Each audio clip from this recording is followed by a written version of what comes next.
So hey everyone, welcome back to another quick and very interesting tutorial. Where in this quick tutorial, I'm going to show you how you can turn your live photo into a GIF or a long exposure image. Now, in order to do it, just simply click a live photo and open it in your Photos app. And in the Photos app, in the top left corner, you're gonna find this option that says live.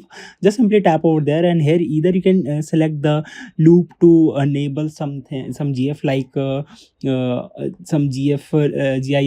option, or you can hit a bounce one to get that effect, or if you want the long exposure one, just simply tap over there, and here you can see you can get the long exposure effect as well.